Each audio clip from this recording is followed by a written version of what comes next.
Ahorita voy a empezar a compartirlo.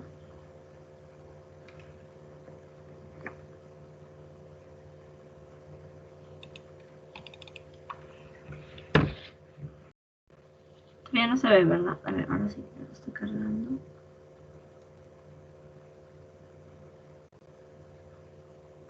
¿Se llega a ver?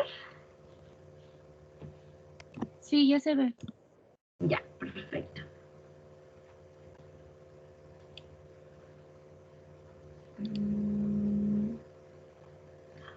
Rápido, está un poco lenta en el otro. Quiero ponerlo como...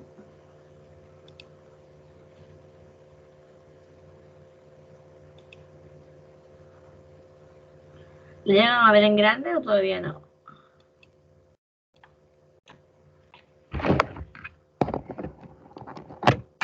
No, Todavía no.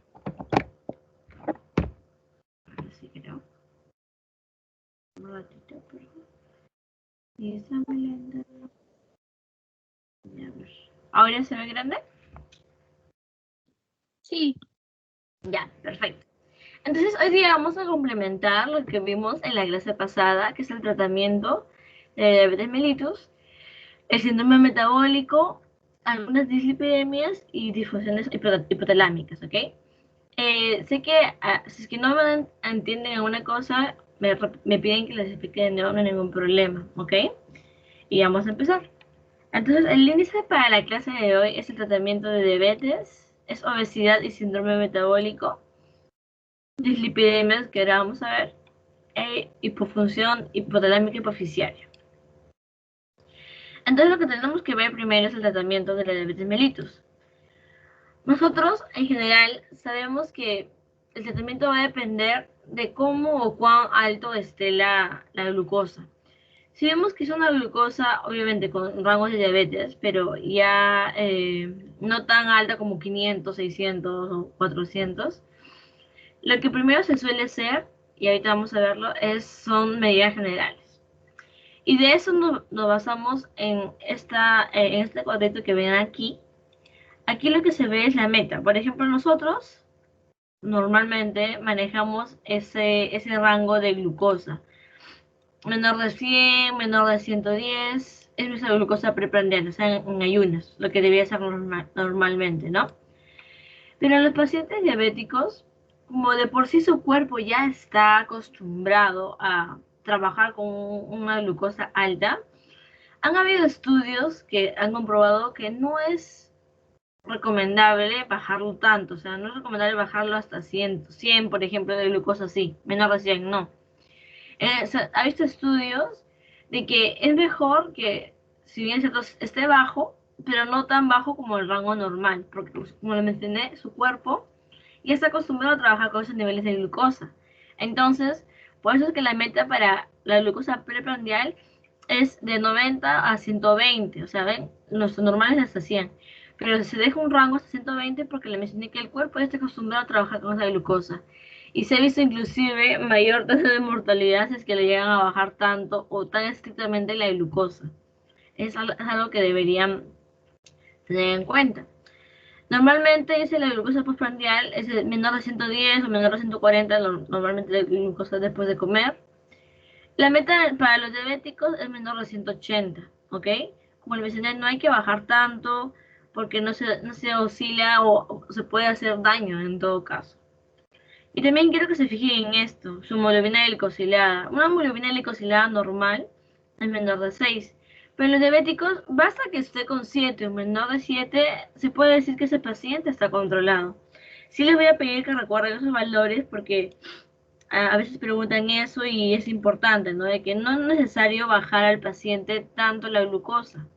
Simplemente tener un valor considerable o adecuado es lo bueno para ellos. Por ejemplo, menor de 7 está perfecto, ¿sí? ¿Por qué? Porque lo mencioné, su cuerpo ya está acostumbrado a trabajar con un rango alto de glucosa. Si tú te bajas más, inclusive pueden presentar síntomas de hipoglicemia, ¿ok? De lo que vimos en la clase pasada. Entonces, este es un cuadrito que lo saqué del MIR, de la MIR. Entonces, es para que podamos entender y enfocarnos, sorry por la bulla, y enfocarnos ¿cómo es el tratamiento en estos pacientes en general, no? Entonces vemos que hay escalones, no es como que, es diabético, de frente le doy insulina, no. Nosotros debemos como que ir por pasos. Entonces lo primero que se suele hacer es modificaciones del estilo de vida y metformina. Es lo que normalmente se suele añadir. Entonces si tú tienes un paciente diabético, obviamente la mayoría, no digo que todos, son gorditos. Lo que se aconseja en ellos que es decirles que bajen de peso, que puedan modificar su dieta, una dieta balanceada. Algunos usan la dieta mediterránea, otros la dieta vegetariana. Y así, ¿no? Tratar de darle alternativas, consejería, por eso también que se manda a los pacientes diabéticos a nutrición, porque es necesario que les ayuden a aprender a comer bien, como se dice, ¿no? Necesitan entender y aprender a comer bien. No comer porque sí, ¿no? Y a su vez, la metformina, que luego vamos a ver cuáles son sus actividades, pero principalmente también ayuda a bajar de peso de cierto modo, ¿no? Y ayudaría bastante a estos tipos de pacientes. Entonces es lo que ustedes tienen que tener en cuenta, que el primer escalón es modificar estilos de vida y metformina, ¿ok? También se recomienda aquí que puedan hacer ejercicios. Quizás, no sé, pues no les digo que hagan una maratón o no sé, pero lo que podrían hacer es por lo menos actividad física, 150 minutos, ¿no? A la semana, que es más o menos media hora en 5 días, ¿no? Aproximadamente. Es lo que se aconseja. Luego, el segundo escalón, si es que ya vemos que este paciente no responde o si a su vez tiene otros factores como enfermedad cerebrovascular, insuficiencia cardíaca o enfermedad renal crónica o sin enfermedad renal crónica pero tiene insuficiencia cardíaca, aquí se suele ya añadir a otros medicamentos vía oral en este caso, que podrían complementarlo, ¿no? Son otro tipo de inhibidores de GLP-1 o SGLT2, que son los cotransportadores a nivel intestinal, por ejemplo. Aquí también igualito se suele o añadir otro segundo antidiabético oral, por ejemplo la metformina más algo, tratar de ayudar a complementar, ¿no? Si es que tiene esos factores de riesgo. Luego, en el tercer escalón, ¿qué es lo que se hace? Se añade o un tercer antidiabético oral, ¿no? Máximo se puede dar hasta 3. Si es que con eso no responde o vemos que no está yendo bien, ya se empezaría con la insulinoterapia. Ojo, pero para esto, para saber que responde o no, nosotros como médicos, futuros médicos, debemos de garantizar que este paciente esté tomando sus pastillas adecuadamente. Ustedes van a ver, cuando ya lleven la práctica clínica o estén en el internado, lo que van a ver es qué pacientes ustedes les preguntan y el día que se dan cuenta que están mintiendo o que no están tomando sus medicamentos adecuadamente. Eso es lo que tenemos que saber. ¿Sí? A veces van solos, adultos mayores van solos y no se acuerdan qué medicamentos están tomando o no hay alguien que les esté supervisando, ¿no? Entonces es muy importante ver todo eso. Y obviamente, si vemos que con modificando estilos de vida y con la metformina hay un muy mal control glicémico, o sea, por ejemplo, un molevinélico si le da más de 9 más de 8 este, de 9 más de 8 y no ayuda, entonces aquí tendremos que poner insulinoterapia. Claro, se pone mal la insulina, exacto. O sea, todo eso nosotros como médicos, es como decirle, como dice nuestro maestro Doctor House, todos mienten al final, ¿no? Todos mienten. Entonces nosotros debemos asegurarnos que ese paciente está poniéndose sus medicamentos adecuadamente, poniéndose la insulina adecuadamente, tomando sus antidiabéticos orales adecuadamente, ¿no? Todo eso debemos de fijarnos. Esto es lo mismo, ¿vemos? Esto es el CTO, para que ustedes tengan una idea. Bueno, igualmente, ¿no? Tenemos nuestro primer escalón, ¿cuál es? Dieta, actividad física, control de peso, más metformina. Por ejemplo, si es que ese paciente, si es obeso, llega a bajar de peso, se dice que inclusive puede no curarse de la diabetes, pero ayuda bastante a su control glicémico. Entonces, eso tienen que recordarlo, chicos. Eso es como que un pilar muy importante, el control glicémico. Luego tenemos como que 3 meses de observarlo, por así decirlo, y ven nuestro tope de 7% de hemoglobina glicosilada. Si es más de 7, ya tenemos que pasar al segundo escalón. ¿Ven? Y se puede añadir todos estos antidiabéticos orales como sulfonilureas, insulina, metilina, lisazonas, todo lo que vemos aquí. Y se puede acompañar, ¿no? Ahí les dejo ese codito para que lo puedan revisar, me parece muy interesante. Y luego, si es que 3 meses, a pesar de eso, no pasa nada, no se controla, ahí ya sería la insulinoterapia, ¿ok? Y como lo mencioné, el objetivo es que la hemoglobina glicosiliada sea menor de 7%, ¿sí? Si es 6, no es lo recomendable bajar hasta 6, acuérdense. Normalmente las personas que no tienen diabetes es menor de 6. Pero en un diabético basta que esté a 7%, está súper bien. Luego, la glicemia preprandial que esté de 70, 120, 130 está perfecto. La postprandial menos de 180 está bien. Nosotros debemos de revisar estos parámetros para decir que nuestro paciente está controlado. Es por eso que les recomiendo que sí revisen bien esto, se acuerden bien esto, porque así se van a dar cuenta. Luego la tensión arterial igualmente, ver y analizar cada paciente y obviamente los controles a nivel lipídico, que ya luego lo vamos a ver. Y eso más que todo, ¿no? Y a lo demás es cuando ya es hospitalizado o vamos a ver. Pero eso es lo que debemos fijarnos en lo que les he resaltado principalmente. Entonces, hay dietas que se añaden, que esas sí les han puesto a ustedes, que son dietas americana común, que es una reducción de carbohidratos, grasas también, y una dieta que también recomienda la Sociedad Americana de Cardiología, que es más que todo disminuir las grasas y no tanto los carbohidratos, y la dieta pobre en carbohidratos y rico en grasas también es otro tipo de dieta que se recomienda, ¿no? Y nosotros debemos de asesorar a esos pacientes. En todo caso, es que vemos que no tenemos tanto conocimiento de esto, se deriva al nutricionista para que lo pueda complementar, ¿no? Aquí la base es la dieta y el ejercicio y que tome sus medicamentos adecuadamente. Si tu paciente hace eso, vamos a ver que no va a tener complicaciones a futuras, como ya hemos visto la clase pasada. Entonces, ¿qué más tenemos que ver en estos pacientes? Debemos ver también su actividad física. Normalmente se recomienda actividad física moderada. ¿A qué se llama actividad física moderada? Caminar, ciclismo, tenis o bailar. Todo esto son actividades moderadas, ¿no? Y es lo que se recomienda principalmente, ¿no? Se recomienda que puede ser 5 veces a la semana, o 3 veces a la semana, media hora, un poquito más. Y así, ¿no? Ver o empezar caminando siquiera, por lo menos, te ayuda bastante a estos pacientes, ¿sí? Obviamente, si es que es un paciente de 50, 60 años, no le vas a pedir que tenga un ciclismo cuando nunca ha practicado bicicleta, pues. Entonces, tenemos que ser consecuentes con lo que le enseñamos a nuestros pacientes, ¿sí? Debemos explicarle detenidamente para que entiendan y garantizar que nos han entendido lo que tienen que hacer. Entonces, luego de esto, como le mencioné, si es que no funciona la parte de cambio de estilo de vida más la metformina, que es lo de acá, y sería el segundo paso, ¿no? ¿Y qué tipo de medicamento es la metformina? Es una biguanida, si se acuerdan, un fármaco. Entonces, ¿cuál es el mecanismo de acción? Y este es súper importante, acuérdense para toda su vida, porque esto inclusive en el ENAM preguntan, así que es fácil les preguntan también en su examen. Es disminución de la producción hepática de glucosa. Es lo que hace la metformina. Disminuye la producción hepática de glucosa. ¿Y qué es lo bueno? A mi preferencia, no, eso es lo más importante, no causa hipoglicemia como otros tipos de medicamentos y el costo no es excesivo. Las desventajas sí es que tiene síntomas gastrointestinales, a veces como náuseas, dolor abdominal.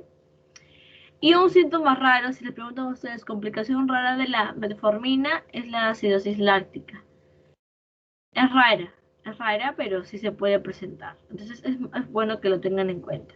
Entonces este es uno de los mejores medicamentos que se usa porque no solamente disminuye la producción hepática de la glucosa, sino también lo que hace es ayuda a bajar de peso.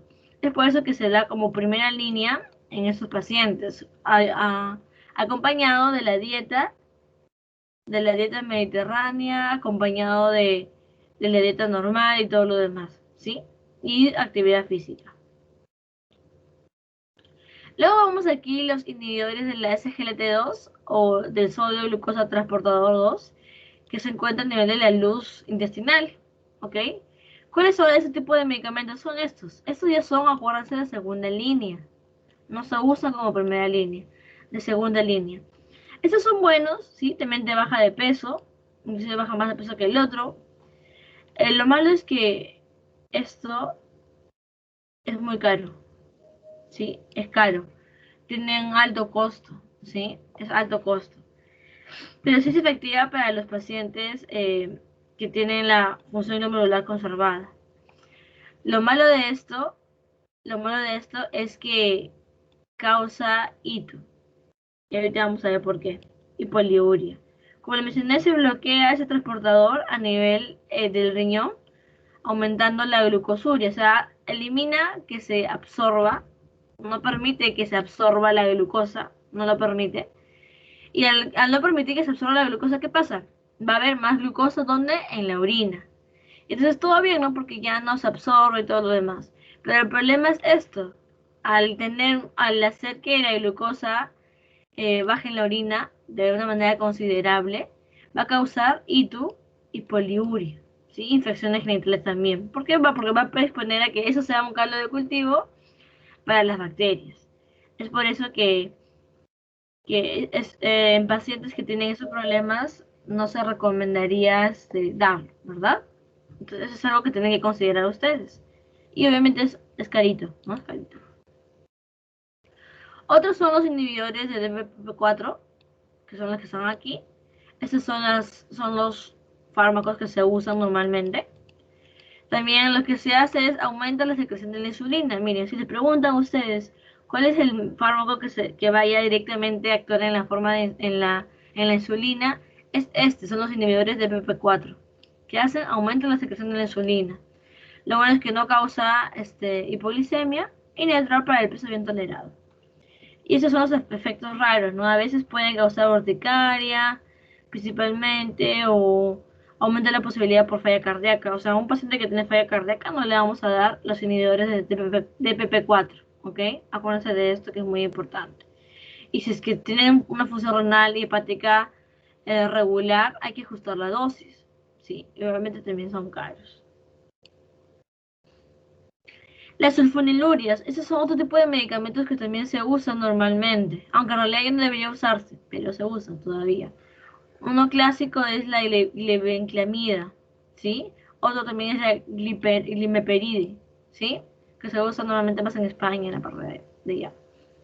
Entonces, ¿qué es lo que hace esto? Eso también aumenta la secreción de la insulina, es de extensa experiencia, no es costoso y disminuye el riesgo microvascular. Al hacer que aumente la insulina, esto es un poquito riesgoso. ¿Por qué? Porque causa hipoglicemia. Es una de las causas más comunes de hipoglicemia por las sulfonilurias.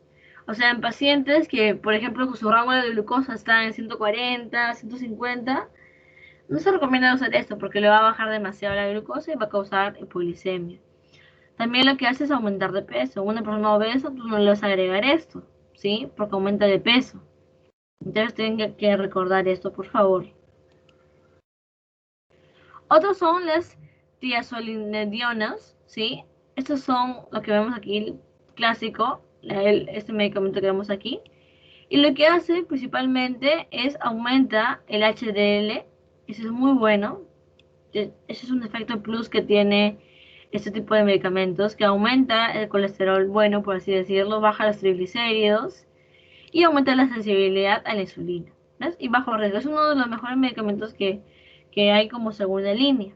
Entonces tienen que recordarlo. ¿Por qué? Porque te ayuda también en la parte lipídica, a nivel de los lípidos. Te ayuda bastante. Entonces, un paciente que tiene los lípidos elevados es un bueno para que nos ayuden, ¿no?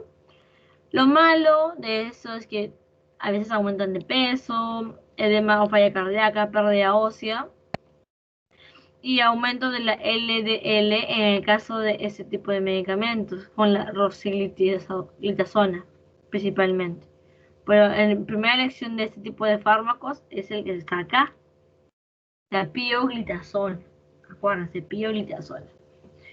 Y bueno, algunas veces se ha relacionado con cáncer de vejiga, aún están estudios, dicen, pero no. Entonces, Obviamente, pacientes que tienen factores de riesgo para cáncer, no es bueno recomendarlo. Pero en realidad, de fuera de todo, es un fármaco muy seguro y muy bueno porque te ayuda a aumentar los HDL y bajar los triglicéridos, sobre todo en pacientes que tienen riesgo cardiovascular. Acuérdense, riesgo cardiovascular. Otro que ya es cuando, por ejemplo, ya ninguno de los fármacos ha servido, te ayuda ese tipo de medicamentos. ¿Cuáles son? Los agonistas del receptor de glucagón. O sea, que es lo que hacen, los bloquean para que ya no cause más hiperglicemia. Y el de corta duración que tenemos son los que vemos aquí. Y las ventajas, no hipoglicemia como la monoterapia, de baja de peso y excelentes niveles de glucosa postprandial. Se puede controlar, ¿no? Y también te mejora esos factores de cardiovascular. Lo malo es que el costo es muy caro. Es muy caro. Entonces, es por eso que normalmente no se usa en el estado, pero si trabajan particularmente lo pueden recomendar porque es muy bueno. ¿Ok? Igualmente, ¿no? Son otro tipo de receptores de GLP-1 también. No causa hipoglicemia, baja de peso, pero ves, aquí tenemos muy alto costo. Ese es el problema. Normalmente esto se puede dar una dosis inclusive semanal y te ayuda, ¿no? Sobre todo para la adherencia. La adherencia al tratamiento te ayuda bastante. Entonces acuérdense de esto. Adherencia. Y disminuye los picos de glucosa postprandial, que es muy importante. ¿Ok? Este es un resumen de todo lo que hemos visto. Se lo dejo aquí para que lo puedan revisar detenidamente en casa. Es decir, que tengan una exposición les va a ayudar bastante. Son todos sus principios activos, sus mecanismos de acción de cada uno de los fármacos, efectos adversos, contraindicaciones, que es lo que tienen que recordar, y cómo se usan, ¿no? Normalmente esos medicamentos. ¿Ok? Bueno, como mencionamos, luego de esto, a pesar del tratamiento de usar 3 antidiabéticos orales, no funciona. O no vemos que el control glicémico es malo de estos pacientes. ¿Qué es lo que se añade después? Habíamos dicho la insulina como un tercer escalón, ¿sí? O una tercera línea, por así decirlo. Entonces aquí tenemos varios tipos de insulinas, de acción intermedia, de acción prolongada, de acción ultra rápida, dependiendo de esto, ¿no? Entonces normalmente tenemos que ver, ¿no? ¿Quiénes son las que son acción intermedia? La NPH o NPL, su pico es de 4 a 6 horas, dura 12 horas normalmente. La de acción prolongada son las que duran 24 horas, aprox, que son las que tenemos aquí. Y también cuando tenemos acción rápida, es más que todo para, cuando te dicen acción rápida o ultra rápida, son las insulinas que se usan postprandialmente, ¿no? O sea, después de comer, se recomiendan que usen este tipo de insulinas, como la insulina R, o la regular, como le mencionan, o la cristalina, que actúa demasiado rápido, ¿no? A los 30 minutos y empieza a actuar. Por eso se recomienda postprandial. Y también tenemos aquí la ultra rápida que actúa a los 10 minutos, ¿no? Que son las Lispro, por ejemplo, son las que se usan postprandialmente. Estas se usarían inclusive ya para todo el día, ¿no? Para que haya un control de los picos que pueden haber durante todo el día. Pero postprandialmente se usa ese tipo de insulinas, que son las cortas o las rápidas y ultra rápidas, ¿no? Igualmente aquí tenemos estos de up to date, igualito, ¿no? Tenemos nuestra acción rápida eh, y, y la acción ya prolongada, ¿no? Que es la insulina basal, que tenemos acá, ¿no? Como pueden ver, la actividad, los picos que va a durar cada tipo de insulina, y estas son las que se van a usar postprandialmente, ¿ven? La R o la Lispro se usan después de las comidas, acuérdense por favor. Ahora sí, ¿todo claro hasta la parte de diabetes mellitus? ¿Sí? ¿Alguna duda? Vamos a pasar ahora a obesidad y el síndrome metabólico. Ok, Una consulta. veamos. Sí, Las pregúntame. Lispro, que son las rápidas, se vendrían a darse en los de tipo 1, por ejemplo. Mira, no, en el tipo 1, los diabetes tipo 1, habíamos dicho que es la no producción de insulina. O sea, no hay insulina en su cuerpo porque se han destruido sus células beta. Entonces lo que se hace en estos pacientes es que no tienen insulina. O sea, de hecho tienes que usar unas insulinas rápidas o ultra rápidas para después de comer, pero ellos siempre van a usar una insulina de acción prolongada o Ah, intermedia. ¿Por qué? Porque ellos no tienen insulina. Entonces necesitan un basal de insulina para todo el día. Es como que para ese tipo de pacientes, o los que están mal controlados, o la tipo 1, usas insulina que es para todo el día, que es su basal, pero Ujú. cuando comen, obviamente la glucosa aumenta. Entonces, solamente cuando comen se aplicarían la corta, la rápida, ¿no? La rápida o ultra rápida. Pero sí o Ah, sí tienen que usar su basal. Por eso dice acá insulina basal. o sea, ¿Sí? utilizarían doble, una basal más una Claro, rápida. Ah, ya. dobles. Ese tipo de pacientes, o también los pacientes que tienen un mal control glicémico, ¿sí? Se usa doble también. Ok. ¿Sí? Ok. ¿Alguien más tiene una duda con respecto a esto? ¿Todo bien? ¿Sí? Perfecto. Me están preguntando, a ver, un ratito. Ya, ok, vamos a ver. Listo, entonces ahora vamos a ver lo que es obesidad y síndrome metabólico, ¿ok? Obesidad y Carmen, síndrome metabólico. ¿Sí? una pregunta. ¿Y entonces en qué pacientes solo debemos usar la insulina rápida postprandial?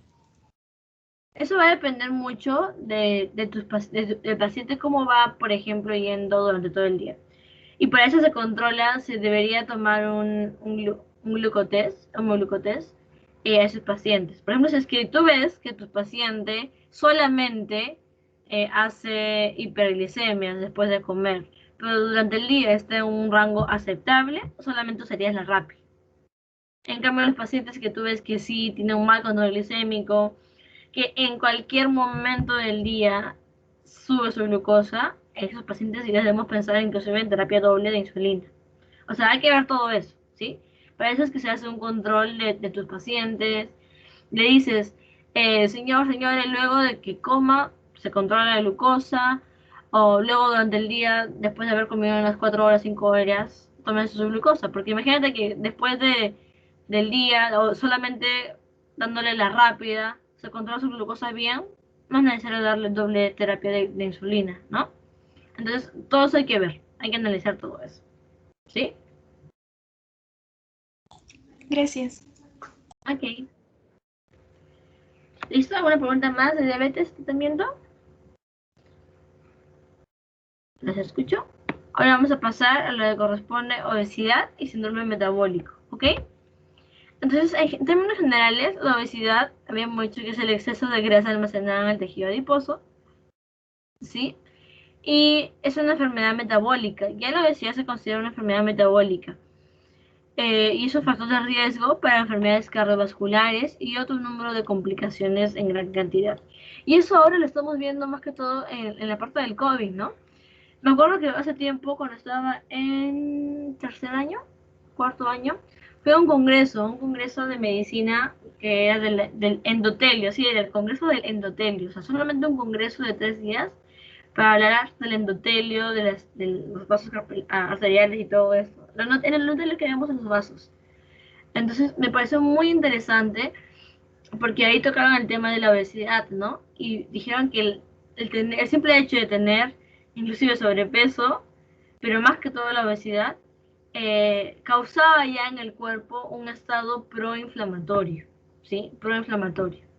Entonces, obviamente que te predispone a cualquier tipo de enfermedad. Obviamente más está relacionado a la parte cardiovascular, pero te predispone a cualquier tipo de enfermedad y también tu sistema inmune baja un poco. O sea, el tener obesidad, e inclusive sobrepeso, pero más obesidad, como le mencioné, te predispone a un cierto tipo de factores de riesgo. Y eso ahora lo vemos, ¿verdad? En cuanto al COVID, porque habíamos dicho que la obesidad es un estado proinflamatorio. Y encima tienes te infectas de COVID, es un factor de riesgo muy importante para que puedas hacer un COVID grave, ¿no? Tengo personas que me cuentan de que, por ejemplo, su familiar solamente era diabético, no, él era obeso nada más, no tenía hipertensión, no tenía diabetes, pero sí obeso, y lamentablemente fallecen, ¿no? ¿Por qué? Porque el hecho de ser obeso te predispone a tener ese estado proinflamatorio, ¿no? Ese es uno. Entonces debemos recordar eso, que es un riesgo cardiovascular importante, ¿sí? Ahora más que nunca debemos de tratar de controlarnos eso, ¿no? Entonces, eso es importante. Y luego, hay una clasificación que es más usada para nosotros, para los adultos, porque en los niños es diferente, que es el IMC. Lo normal es de 18.5 a 24.9. Como pueden ver aquí, cuando es menos de 18.5 es peso suficiente, cuando es más, ahí empieza el sobrepeso. El sobrepeso es de 25 a 29.9. Luego ya la obesidad es a partir de 30. Y ahí se clasifica en obesidad tipo 1, tipo 2 y tipo 3, que es más de 40. Normalmente, o obesidad mórbida. En ese tipo de pacientes ya se recomienda inclusive la cirugía bariátrica o la manga gástrica, como le conocen también. En ese tipo de pacientes, no más con IMC más de 40 o IMC de 30, pero con factores altos de riesgo cardiovascular, ¿no? Entonces es muy importante que ahora más que nunca nos preocupemos por eso, por lo menos por hacer ejercicio. Yo sé que es difícil con todo esto, con toda la universidad, pero debemos tratar un poco, ¿no? De hacer eso. Por ejemplo, yo manejo bicicleta de tiempo, pero trato también de llevar un estilo de vida, por lo menos hacer ejercicio, 3 veces a la semana, por lo menos. Estoy empezando, con algo se empieza. Entonces, debemos tratar de hacer eso por nuestra salud también, ¿no? Y más ahora por lo del COVID, debemos preocuparnos más por eso. Causas de obesidad. ¿Qué cosas me causan obesidad? Si bien es cierto, la obesidad puede ser nutricional, sí, pero también hay otras causas, como pueden ver, son todas estas causas. Causas iatrogénicas, sí, por ejemplo, medicamentos. ¿Qué medicamentos hacen que sube de peso? ¿Se acuerdan? Algo que es clásico, ya que ahora mismo se está abusando de ese tipo de medicamentos. Los anticonceptivos. Puede ser anticonceptivos, ya, muy bien. ¿Qué más? Ese es como un efecto Corticoides. adverso. Corticoides, perfecto. Los corticoides. Ahora se está aprovechando bastante, se está usando de manera excesiva los corticoides, cuando no es recomendable. Solamente ojo, los corticoides están recomendados en pacientes que están hospitalizados o en pacientes que ya requieren oxígeno. Pero a veces yo veo que COVID leve ya le meten todo un plus en la vena, ¿no? Entonces debemos de ver eso y tener cuidado, ¿no? Y sí, eso es iatrogenia, en verdad iatrogenia. ¿Por qué? Porque finalmente hace que te causa esto, ¿verdad? El síndrome de Cushing, un Cushing iatrogénico, que ya luego vamos a ver. Me parece que en la otra clase vemos eso, pero bueno. O cirugías hipotalámicas, ¿no? Y a veces quedan mal en esos pacientitos. Luego, prácticas alimentarias infantil, obesidad hiperplástica, frecuencia para comer. Esta es la parte nutricional, ¿no? Dietas en grasas o comer en exceso también, ¿no? Que es lo más común en realidad. Neuroendocrinas, el síndrome de Cushing a raíz de esto, de los corticoides. Luego el SOP también. SOP, síndrome de ovario poliquístico, te causa esto. Y luego también hipotiroidismo, principalmente, o trastorno afectivo excepcional, o pseudo hipoparatiroidismo, todo lo que ven aquí. Sociales, también la etnia, también tiene que ver los factores genéticos, atracones, también la parte ya convulsiva, ¿no? Y estilo de vida sedentario. Inactividad física o el envejecimiento también te provoca. Y otros ya son hasta parte genética, ¿no? Otros son recesivos, como tenemos ahí al Turner y lo demás, ¿no? Y también, miren, otro factor de riesgo importante es el bajo peso al nacer. O sea, los bebés que son prematuros o que tienen bajo peso al nacer son predispuestos a que puedan desarrollar en el futuro obesidad. ¿Por qué? Porque las mamás, ¿qué es lo que hacen? Dicen, ay no, mi hijito nació con bajo peso, hay que darle de comer bastante. Y le dan bastante de comer. Y ya se pasaron pues bastante de comer. Entonces, también es un factor predisponente. Ojo, predisponente. Luego, según la distribución de las grasas, ¿cómo se clasifica en una obesidad androide y una ginecoide? Eso es lo más común en las mujeres, ¿ya? La ginecoide. Que la grasa acumulada, ¿hacia dónde se va? Se va hacia las caderas, principalmente. Cadera, muslos, glúteos, todo lo que ven ahí. Pero también se puede presentar, esta es exclusiva de los hombres, obviamente. Los hombres no les va a dar esto. Pero también hay mujeres que pueden hacer también este tipo de obesidad, ¿no? Que es centrípeta, a nivel abdominal, ¿sí? Y genéticas, el Prader-Willi, el Lawrence-Moon, también que son otros factores genéticos que causan, ¿no? Por ejemplo, el de aquí tenemos obesidad, quistes renales, polidactilia, anosmia, degeneración de la retina, todas esas complicaciones. Pero sobre todo aquí, la obesidad. Y el de Prader-Willi también, habíamos visto que es hipotonía neonatal, baja estatura, hipogonadismo hipogonadotrófico y obesidad, ¿no? Obesidad acá. Y luego tenemos también, bueno, acá no lo puse, pero también teníamos mi síndrome de Turner, que por ahí lo puse, pero bueno. El Turner también, en la mujer, ¿ok? Son los factores predisponentes para la obesidad. Ahora bien, hablando del síndrome metabólico, ¿qué es el síndrome metabólico y qué es lo que tenemos que entender por síndrome metabólico? Es un conjunto de anormalidades metabólicas que son perjudiciales porque tienen un factor de riesgo cardiovascular y diabetes. O sea, esas personas no tienen diabetes, ni tampoco tienen hipertensión arterial, pero son candidatas a poder desarrollarlo en un par de años. ¿Está bien? Es importante que recuerden. Por eso es que tienen un factor de riesgo importante para desarrollar esas dos enfermedades.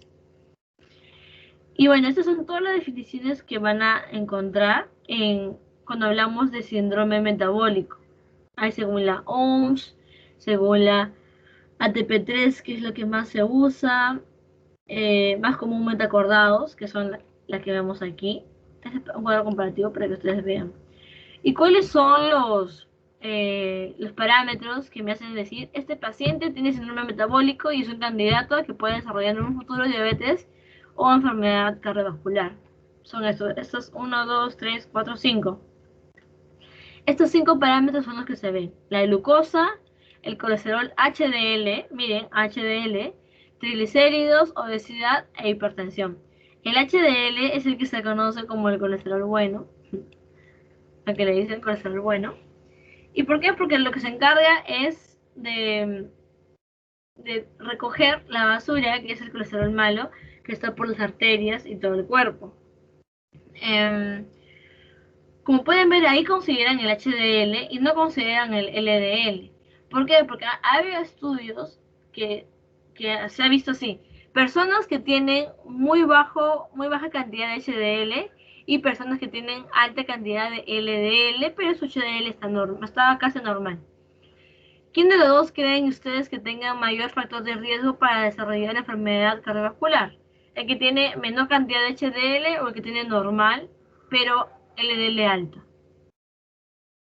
Se ha visto que los que tienen menor cantidad de HDL, o sea, bajo, son los que tienen mayor predisposición a poder desarrollar ese tipo de enfermedades cardiovasculares. Es por eso que se considera aquí el HDL. Entonces, ¿qué es lo que se ve aquí? Ok, haciendo. Entonces, ¿qué es lo que se debe considerar aquí para el diagnóstico? Son mayor o igual de 3 de estos 5. Por ejemplo, te dice la glucosa en ayuna más de 5.6, o en este caso más de 100. O que esté en tratamiento para la glucosa elevada. Colesterol HDL, que esté, el punto es 40. Que esté menos de 40 en hombres y menos de 50 en mujeres. O que ya esté en tratamiento farmacológico para esto. Triglicéridos, miren, mayor de 150. O elevados, ¿no? O en tratamiento para elevado. La obesidad. La obesidad, ¿cómo se ve aquí la obesidad? Lo que se considera no es el IMC. Aquí se está considerando el perímetro abdominal o el que se dice de la cintura. ¿Qué es lo que se dice? En hombres, mayor de 102. Y en mujeres, más de 88, es un factor de riesgo para poder desarrollar ese tipo de enfermedades. Y la hipertensión, ¿no? Mayor de 130,85 también, o que esté en tratamiento también se hace considerar como uno de los diagnósticos para el síndrome metabólico. ¿Okay? Ahora todos en su casa se van a medir cuánto mide su cintura, ¿okay? Para ver si tienen ese factor de riesgo. Pero ven, un paciente que tiene 3 de estos 5, ya el diagnóstico sería de síndrome metabólico. Como le mencioné, no es diabetes, no es hipertensión, pero tiene factor de riesgo. También acá varía mucho en cuanto a los países, ¿sí? Normalmente el que se considera aquí es de 102 y 88, eso es lo que usamos. Pero, por ejemplo, en otros países como los chinos, japoneses, asiáticos, son mucho más estrictos, ¿ven? Miren cuál es el valor que consideran. Menos de 90, O sea, menor o igual que 90 es lo normal, cuando ya el factor de riesgo es más de 90 y aquí más de 80. ¿Ven?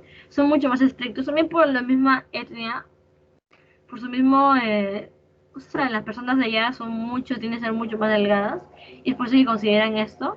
Y los europeos consideran estos valores, ¿ok? Pero lo que se usa, lo que nosotros usamos son estos de acá que ven, de 102 y de 88. Entonces, ¿cómo o qué factores de riesgo tengo o necesito tener para poder desarrollar síndrome metabólico? Es la obesidad abdominal, que eso me causa insulinoresistencia y la inactividad física. ¿Ven? Es muy importante la actividad física. Y factores de riesgo metabólico, ¿no? Todo eso me hace pensar que esa persona puede tener síndrome metabólico. Y bien, todo eso tiene complicaciones, ¿sí? Mecanismos que van a interrelacionar todo este sistema metabólico, ¿no?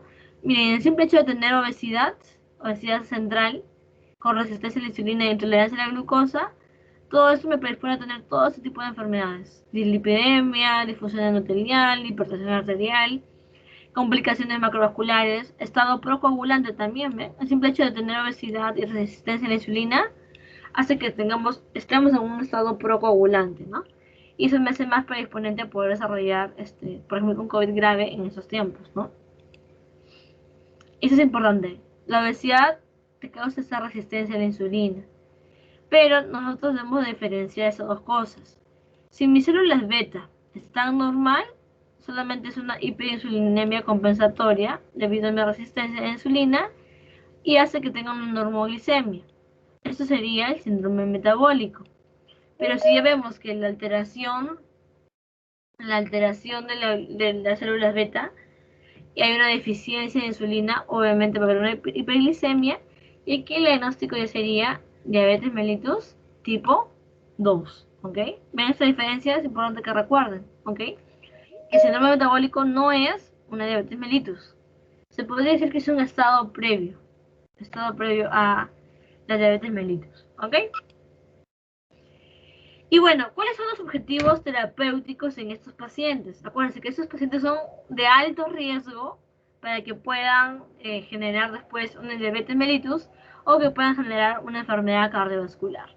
Entonces, lo más importante aquí y en primer lugar, son factores o cambios de estilo de vida.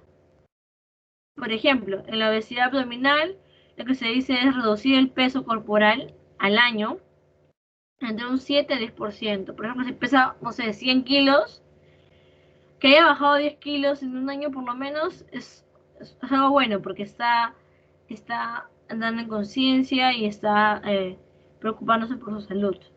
Luego continuar con la pérdida de peso, ¿sí? Hasta que el objetivo final sea menor de 25, bueno, del IMC, ¿no? Menor de 25. También la actividad física.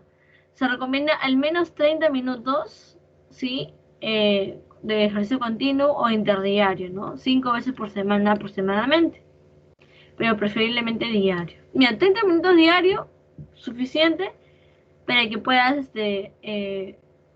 hacer una actividad física moderada, ¿no? Pueden, si quieren ustedes, caminar, pueden manejar bicicleta en media hora, pueden, no sé, hacer muchas cosas más, pero eso es importante. Y la dieta, ¿no? La dieta es muy importante, reducción de ingesta de grasas trans y colesterol, que es importante. Y ahora esos factores, ¿no? También hay que ver todo esto, cuánto es su colesterol LDL, HDL, y el objetivo, ¿no? Levantar el HDL. ¿Cómo se levanta el HDL? Con la dieta. Todo lo que es, por ejemplo, lechuga, verduras, ayuda bastante a que se eleve el HDL. También debemos de controlar la presión sanguínea y la glucosa, ¿no? La glucosa elevada, obviamente. Debemos de recordar eso. Y si es que vemos que tiene alto riesgo trombótico, aspirina, con P, aspirina. Entonces lo que se recomienda aquí, también en primera línea, la que nos va a ayudar bastante, y si vemos que tiene esos factores de riesgo, es la metformina, ¿sí? Nos ayuda a la disminución de la producción hepática y que te ayuda bastante, ¿no? Esos son los efectos adversos, diarrea y náuseas principalmente, y esta es la dosis que se puede administrar. desde 500 hasta 2000 miligramos cada 24 horas.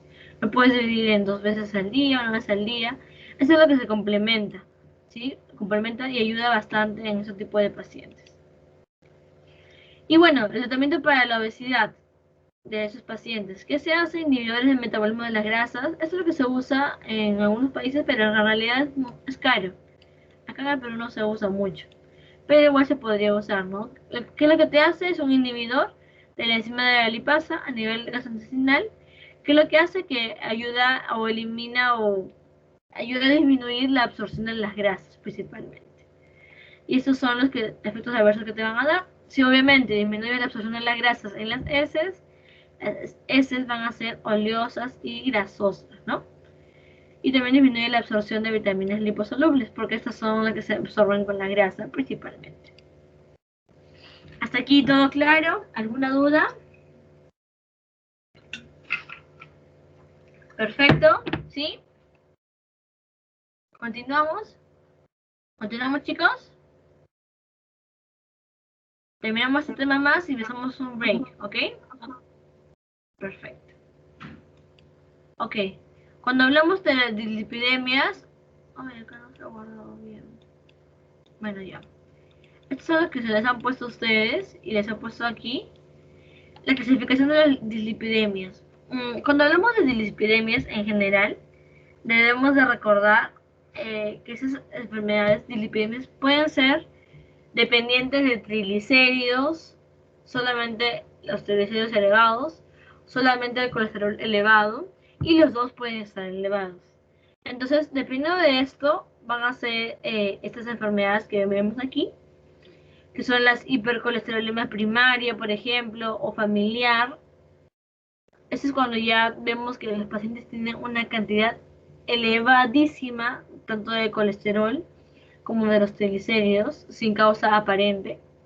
Y también la secundaria, que es a raíz de la alimentación. Entonces debemos recordar eso principalmente, ¿ok? Tanto el colesterol como el triglicérido pueden estar elevados, por ejemplo, cuando es una hiperlipidemia combinada, ¿no? Principalmente. Y cuando te dicen hipercolesterolemia familiar, es que solamente el colesterol está elevado, ¿ven? No los triglicéridos. Y si te dicen combinada, ahí ya recién yo piensan que tanto el colesterol como los triglicéridos van a estar elevados. Entonces, esto es importante, esto es un punto importante que les he puesto aquí. Tengo aquí mi hipercolesterolemia familiar, la combinada, la poligénica y la disbetaproteinemia familiar. Entonces, la prevalencia es lo que ven aquí. Todas en realidad estos tipos de enfermedades son hipercolesterolemias primarias, o sea que son de causa más que todo genética, herencia, ¿sí? Herencia principalmente. Tengo mis herencias como las que ven aquí, autosómica dominante, a excepción de la disbetalipoproteinemia, que es recesiva principalmente. Entonces, todo lo que vemos aquí son alteraciones en los receptores. Por ejemplo, en la familiar es defecto en el receptor de LDL, y en cambio aquí es alteración de la ApoE. Estas dos son desconocidas. Y en la hipercolesterolemia familiar, lo que aquí se va a caracterizar y tienen que recordar es aumento de la LDL en cantidades exorbitantes. Y aquí lo que se van a encontrar los síntomas, que son acúmulos de colesterol ya en la piel. O sea, aquí el colesterol es tan alto que ya se empieza a ver ectópicamente. O sea, se puede acumular en la piel y en otras partes del cuerpo. Esa es la edad que te puede dar una cardiopatía isquémica, principalmente, y la prevalencia familiar es de primer grado 50%. Pero como pueden ver, miren, estos no están asociados a hipertensión ni diabetes ni nada, porque son más que todo defectos congénitos, ¿sí? Congénitos principalmente. Cuando es combinada, aquí va a estar todo, ¿no? El aumento de la LDL o VLDL, descenso de HDL y aumento de triglicéridos, que aquí no está, pero también está aumentado, ¿ok? De la poligénica, aquí simplemente es aumento de la LDL, pero me van a decir, ¿cómo puedo diferenciar estas dos? De la poligénica, de la familiar, si los dos están elevados en la LDL. ¿Cómo lo puedo diferenciar, Scarlett? Simple. Acá la edad de comienzo es en el nacimiento, aquí a los 20 años, aprox, y esos factores. La poligénica sí está asociada a hipertensión, diabetes y obesidad. En cambio, la familiar no, porque es más que todo más herencia que otra cosa. Y la que tenemos, la disbeta-proteinemia familiar, principalmente lo que vamos a ver es, estas son un poco aumentadas, y la HDL y la LDL bajas, ¿ven? ¿Por qué? Porque aquí la falla es en la ApoE, que es una apoproteína que se va a encontrar en esos colesteroles principalmente, ¿ok? Y no es asociado ni a hipertensión, ni obesidad, ni nada de lo demás. Y entonces aquí, enfermedades secundarias que me causan. Habíamos visto, estas son las primarias, ahora estamos viendo las secundarias. ¿Quiénes me causan hipercolesterolemia y quiénes me causan hipertrigliceridemia? Principalmente tenemos aquí el hipertiroidismo, pero más que todo me causa hipertrigliceridemia cuando hablamos de la diabetes mellitus. El nefrótico o la enfermedad o la ictericia obstructiva o todo lo que vemos aquí me causa hipercolesterolemia. Pero los de aquí me van a causar principalmente hipertrigliceridemia. O sea, ustedes tienen la obligación de pedirle a pacientes, por ejemplo, que tienen diabetes mellitus o hipotiroidismo, un control también de triglicéridos y de glucosa y de colesterol principalmente, ¿sí? Estas son las más importantes, lo más común es por así decirlo, ¿sí? El uso de alcohol también está relacionado, sí, podría ser principalmente, ¿ok? Pero esos son los principales que tienen que recordar. Ahora, hay un score de riesgo para ver nosotros cuándo es que ya debemos actuar y cuándo ya debemos de dar fármacos para estos pacientes que tienen niveles altos tanto de colesterol como de triglicéridos, ¿sí? Es un score que te predice el riesgo o el evento vascular fatal en 5 años. ¿Y qué factores usamos aquí? Se usa la edad, el sexo, si hace tabaquismo o no, la presión arterial, colesterol total y el HDL. Todo eso te evalúa. Entonces, si es que tenemos un score alto, como pueden ver aquí, el riesgo moderado, o ya a partir del riesgo alto o muy alto, ya debemos de tratar de que el objetivo del LDL baje más aún, ¿sí? Baje más. Miren, comparen el bajo riesgo que es 115, en cambio los que tienen muy alto riesgo de desarrollar este tipo de enfermedades o eventos cardiovasculares fatales, como es un IMA, bajarlo más, reducir hasta menos de 70, ¿no? Y incidir en esto, en cambios de estilo de vida. E indicación de fármacos en menos de 70, mayor de 70. Este es el tope. No podemos permitir que estos pacientes estén más altos. ¿Por qué? Porque me pueden generar un infarto agudo miocardio. Igual aquí, ¿no? El alto riesgo también. Acá es valor de 100. No puedo permitir que suba más de 100. Y cuando ya veo que está más de 100, aquí se indica fármaco. ¿Ves? Y siempre, el cambio de estilo de vida siempre. En esos casos. ¿Ok? Entonces me dirán, ¿qué fármacos se van a usar aquí?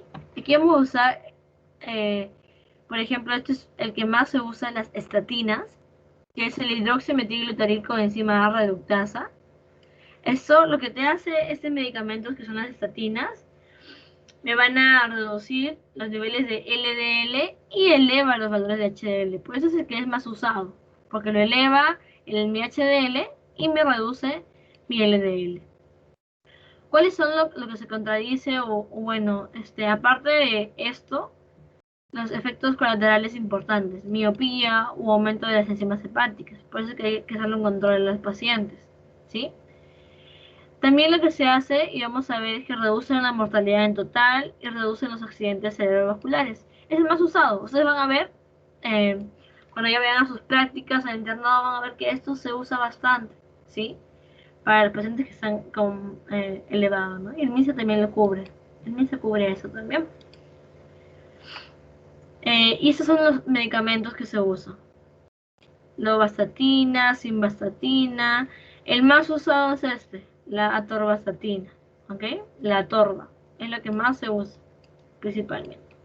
Se usa de 20, de 40, dependiendo obviamente, de la cantidad de colesterol elevado tengan esos pacientes. Luego, hay otro tipo de fármacos que son los secuestrantes o secuestradores de ácidos biliares, como la colestyramina, colestipol, colestevan. Lo que hace aquí reducen los efectos cardiovasculares mayores y reducen la mortalidad. También me ayuda a reducir esos ácidos biliares para que haya una menor absorción de las grasas a nivel intestinal. Es lo que hace ese tipo de fármacos, reducen, o sea, hacen que los ácidos biliares no se produzcan, que los secuestren y no se pueda absorber las grasas de ninguna manera. Luego con otras terapias también con drogas como el ácido nicotínico, ¿qué es lo que se usa? Me ayuda muy bien a reducir el LDL y el HDL. Ahora van a decir, entonces puedo usar ese tipo de fármacos así deliberadamente. No, ¿por qué? Porque tiene efectos colaterales como bochornos, hiperglicemia. O sea, en pacientes diabéticos no se pueden usar tampoco. Hiperglicemia y hepatotoxicidad. Solamente son ciertos pacientes los que pueden usar este tipo de fármacos. En diabéticos no lo puedes usar, por ejemplo. Eso lo puedes usar quizás en los pacientes que tienen las hipercolesterolemias familiares, te pueden ayudar. Sobre todo la que vemos es la primera. ¿Por qué? Porque ahí no es asociado ni a diabetes, ni a hipertensión, ni a obesidad. ¿Te podría servir? Sí, solamente en esos casos, acuérdense. Sí, en esos casos. Y bueno, los fibratos. Los fibratos son muy útiles. ¿Por qué? Porque nos ayudan a reducir, más que los colesteroles, lo que te ayuda a los fibratos es a reducir, ¿qué cosa? Los triglicéridos. O sea, esto actúa a nivel de los triglicéridos, a diferencia de las estatinas, que más que todo actúa a nivel de colesterol. El ácido fíbrico o los fibratos reducen los triglicéridos. Entonces tú puedes tener un paciente que tiene su colesterol normal, pero los triglicéridos elevados. ¿Qué medicamento le vas a dar? ¿Una estatina o un fibrato? Ahí le das un fibrato. Por ejemplo, tenemos el gemcitabine o el benzafibrato o el fenofibrato, que es lo que se usa. ¿Sí? Ese tipo de medicamentos se van a usar. Reducen las concentraciones hasta un 50% y también te eleva el HDL. ¿Ok? Es importante que recuerden de esto. Lo malo de estos medicamentos es que te puede causar dispepsia, cálculos biliares y miopatías, ¿sí? Dolores musculares, calambres musculares. Te puede venir un caso clínico así, por ejemplo, paciente que toma gemfibrosilo y que se queja de dolores a nivel muscular. ¿Cuál es la causa? Es por el medicamento, que es un efecto adverso colateral de los fibratos principalmente. Ese cuadrito es muy importante, a mí me ayudó bastante, ¿sí? Te ayudaría a ti a decidir qué tipo de medicamento vas a dar a tu paciente. Y en un caso clínico te pueden preguntar así. Por ejemplo, ¿qué fármaco doy como primera elección en pacientes que solamente tienen hipercolesterolemia? Miren, hipercolesterolemia. ¿Qué doy? Estatinas. Es de primera elección. Estatinas, ¿ok? En primera elección. ¿Por qué? Porque me actúa de frente ahí en el colesterol. ¿Qué voy a dar en mi paciente que solamente tiene hipertrigliceridemia? Voy a dar los fibratos, ¿sí? Fibratos. Porque estos van a actuar más a nivel de los triglicéridos. ¿Y qué pasa si tengo una hiperlipemia mixta? Aquí puedo dar tanto estatina o fibrato, porque los dos, igual el fibrato también ayuda a bajar un poco el colesterol. O sea, los dos te ayudarían en realidad. ¿Sí? Tienen que recordar eso. Y si es que ya fracasa, se puede dar terapia doble. O las resinas, que son los secuestrantes de ácidos biliares. Pero esto es lo que tienen que recordar en general, ¿sí? Es muy importante este cuadrito, a mí me encantó, para que puedan, es como un resumen de todo lo que ustedes deben saber para dar tratamiento a esos pacientes. ¿Ok? No se vayan a olvidar, por favor. Y como vemos, si tengo mis triglicéridos elevados, a su vez de darle ese tipo de medicamentos, primero tengo que hacer control de diabetes, de peso, ejercicio, dieta, si consumo alcohol, abandono de alcohol. Entonces, dependiendo de esto, vamos a valorar qué medicamento vamos a dar.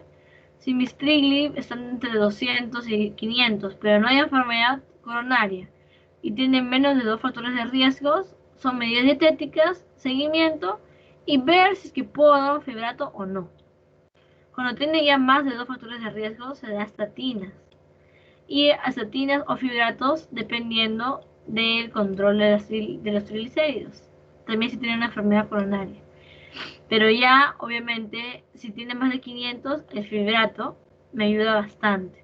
Y se añade la estatina dependiendo, ¿no? Dependiendo del manejo del paciente. Bueno, chicos, vamos a tomar un break de 10 minutos. Luego de eso continuamos la última parte de la clase. ¿Ok?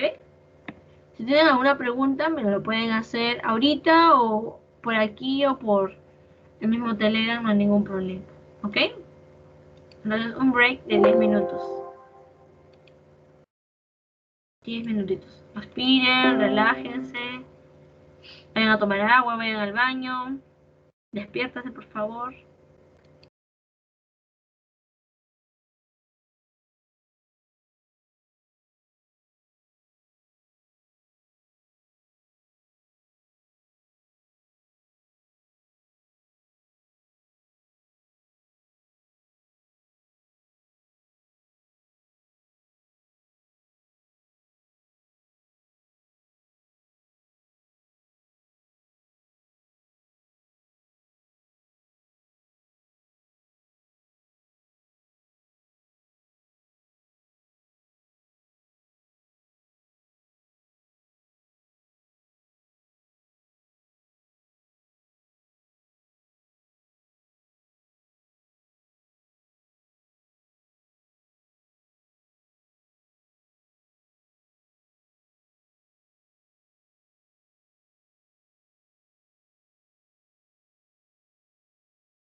Listo, chicos, continuamos.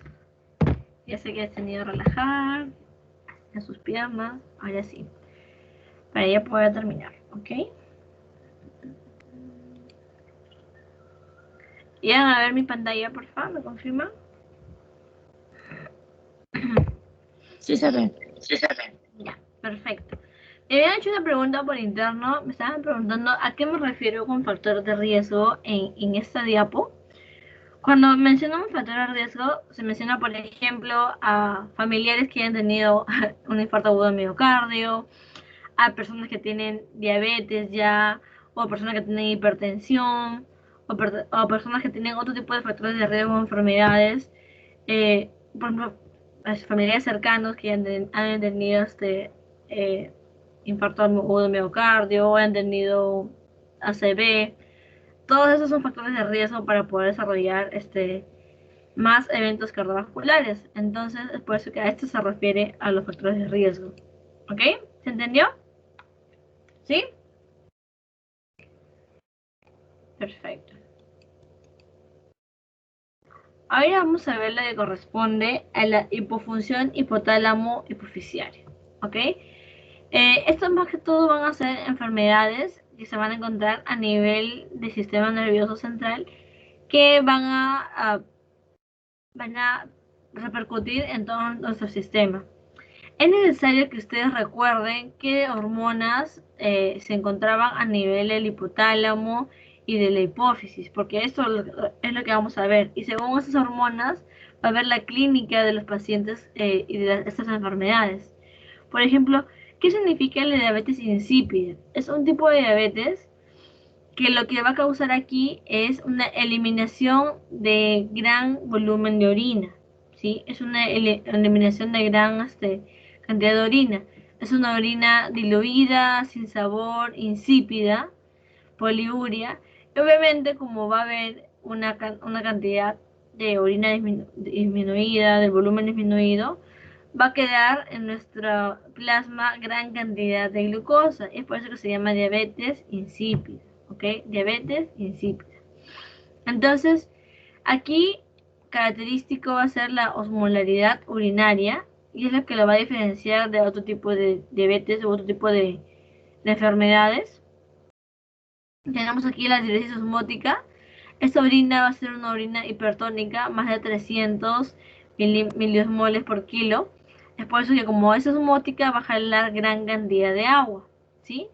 Y también tengo mi diuresis acuosa con orina hipotónica, va a depender si es que es menos de 300. Y ahorita lo vamos a ver en qué casos se van a dar estos. Cuando hablamos de diabetes insípida, tenemos una diabetes insípida central y una diabetes insípida nefrogénica. Eso se llama diabetes insípida central o hipotalámica o neurohipoficiaria, y una que es a nivel de los riñones, nefrogénica. ¿Qué es lo que sucede aquí? ¿Alguien se acuerda qué se almacenaba en la neurohipófisis? ¿Qué almacenábamos en la neurohipófisis? Vasopresina y oxitocina. Muy bien. Tenemos ahí a la vasopresina y a la oxitocina. Lo que vamos a hablar ahorita es de la vasopresina. ¿Cuáles eran los otros nombres de la vasopresina? ¿Alguien se acuerda? ¿Era vasopresina o...? Antidiurética. Hormona antidiurética. Exacto, la hormona antidiurética. Y como su mismo nombre lo dice, antidiurética, o sea, no permite que haya una diuresis en cantidad. ¿Para qué? Para preservar el volumen en nuestro cuerpo. Esa es una de sus funciones principales. Es por eso que cuando hay una hipotensión, esta hormona actúa. ¿Para qué? Para tratar de evitar que se absorba, que se elimine grandes cantidades de agua a nivel de la orina, ¿no? Acuérdense de eso. Entonces, ¿qué es lo que va a pasar en este caso con la diabetes insípida central o hipotalámica o neurohipoficiaria, que es lo mismo? Aquí lo que va a pasar es que va a haber una destrucción del más del 80% de las neuronas vasopresinérgicas, o sea, las neuronas encargadas de la producción de esta vasopresina van a disminuir más o menos un 80%. Entonces, ¿qué es lo que va a pasar aquí? El inicio va a ser brusco, entre las horas y los días. Y la poliuria es intensa, o sea, a ese paciente, habíamos dicho, es que la función de la antidiurética era evitar la diuresis para preservar la presión arterial. ¿Qué es lo que va a pasar si es que no hay esta hormona? Va a haber poliuria, pero la poliuria va a ser intensa. Este paciente va a ir muchas veces al baño en gran cantidad y también gran avidez por el agua fría. Como se está deshidratando, esos pacientes van a tener avidez por tomar agua. O sea, todo es por eso, una avidez por tomar gran cantidad de agua. ¿Ok? Esto es cuando hablamos de la diabetes insípida o de la diabetes central o hipotalámica.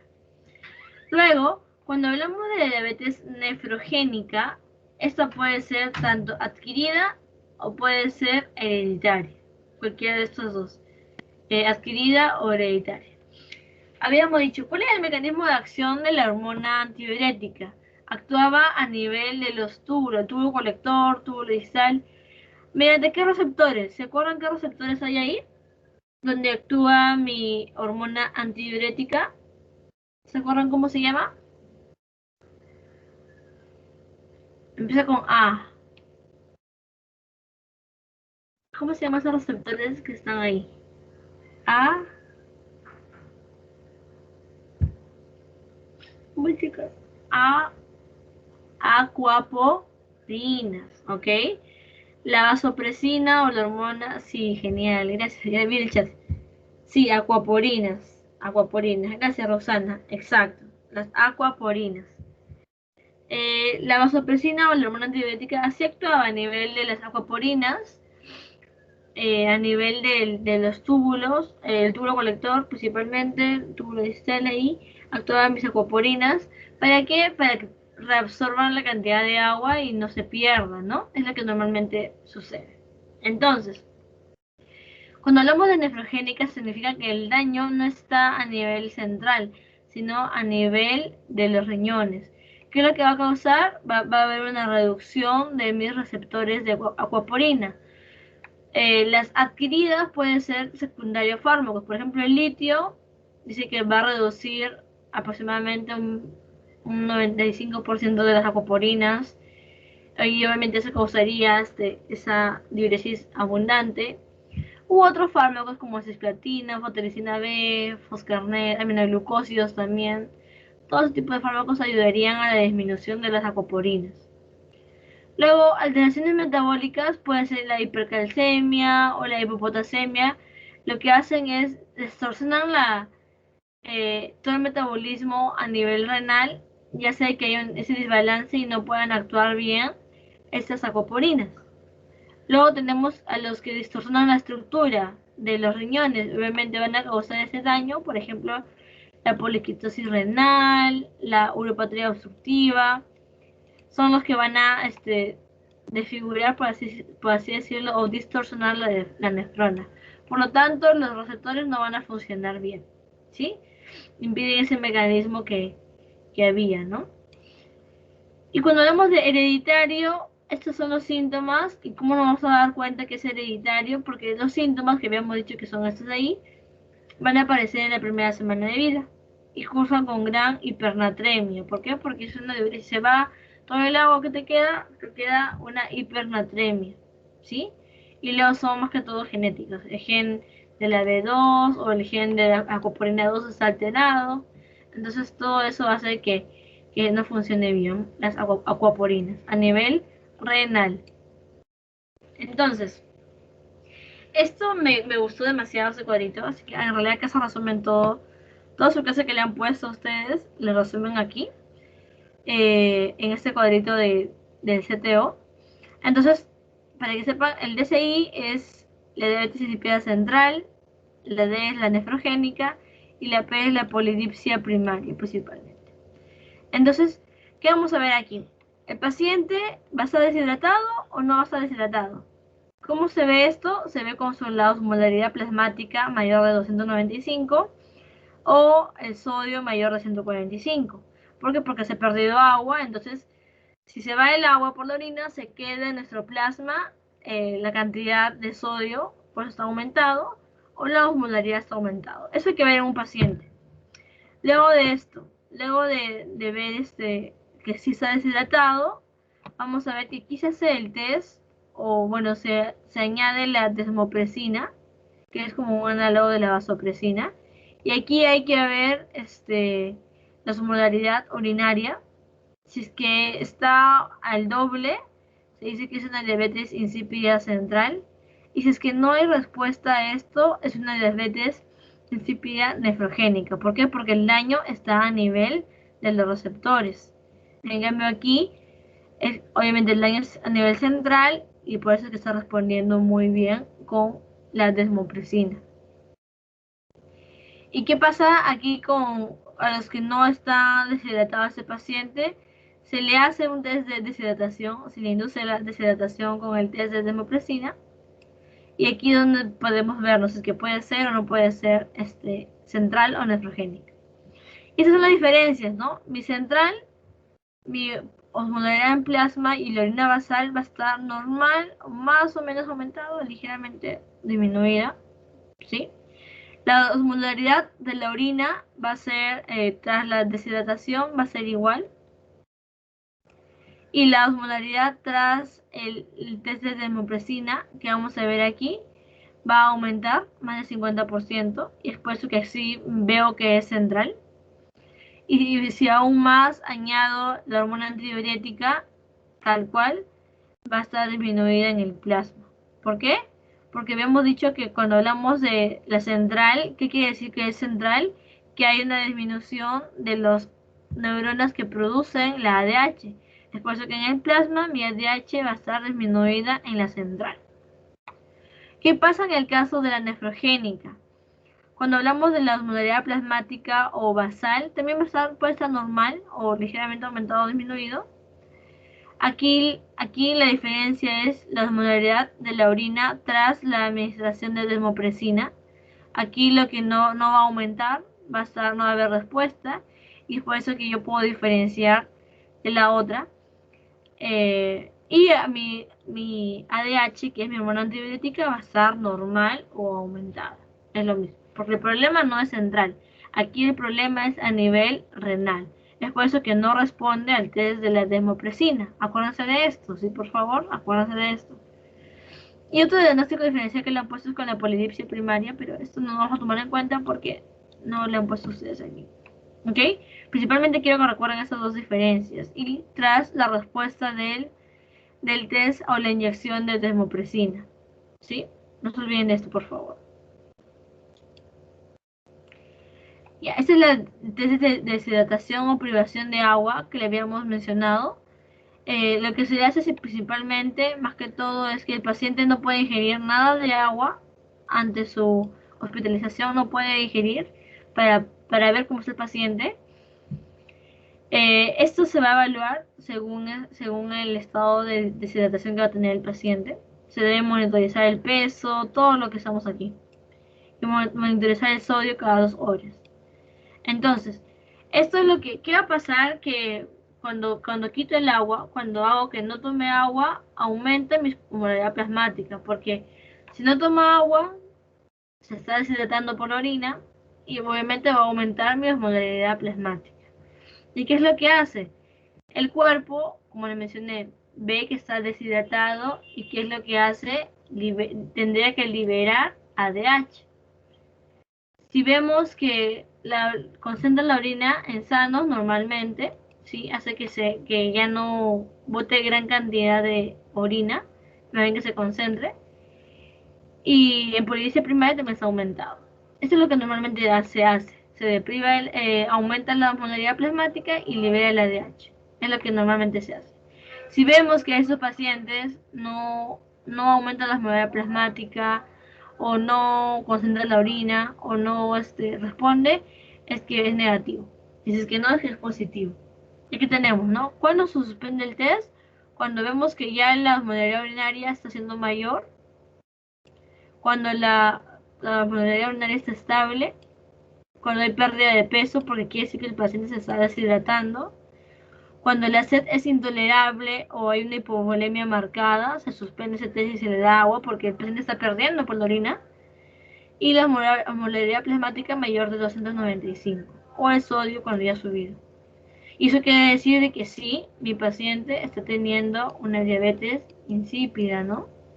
Y esta inclusive puede ser central. ¿Qué significa la prueba de la desmopresina? Acuérdense, la desmopresina responde o es positiva en la central y es negativa en la nefrogénica. Acuérdense de eso, esto es súper fija, ¿ok? La prueba de la desmopresina responde en la central y es negativa en la nefrogénica. ¿Qué es lo que se hace? Se administra la desmopresina, que es un análogo de ¿quién? De la ADH. ¿Y qué es lo que se hace? Vemos si es que responde, o si es que responde este paciente, o sea, se mejora, si es que eleva la osmolaridad urinaria. ¿Qué es lo que se hace? Significa que el problema es a nivel central. ¿Por qué? Porque faltaba la hormona. Pero si es que a pesar de tener la hormona, porque yo estoy dando la hormona, no me responde, es porque el problema no es arriba central. El problema es a nivel renal en los receptores. Eso quiere decir, ¿ok? Entonces se da esa desmopresina subcutánea, ¿sí? Se mide la osmolaridad urinaria cada 60 minutos. Acá puede beber agüita así, máximo 1,5 veces, según lo que está viendo, y se interpreta, habíamos dicho. Eso es lo que más se usa, ¿ok? Si es positivo, es que el efecto es a nivel central. Si es negativo, el efecto es a nivel nefrogénico, o sea, renal, ¿sí? Es lo que me ayuda para diferenciar. ¿Ves? Lo que aumenta. Si aumenta es central y si es que no aumenta es nefrogénico. Entonces, ¿qué es lo que doy de tratamiento para estos pacientes? Obviamente va a depender si es que es central o va a depender si es que es nefrogénico.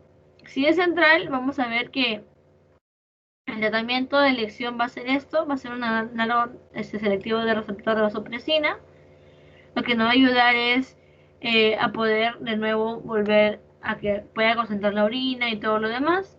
Pero el efecto adverso es la hiponatremia dilucional, ¿no? Porque aquí ya este paciente ya no va a perder orina, ya no va a perder líquido a través de la orina, por así decirlo.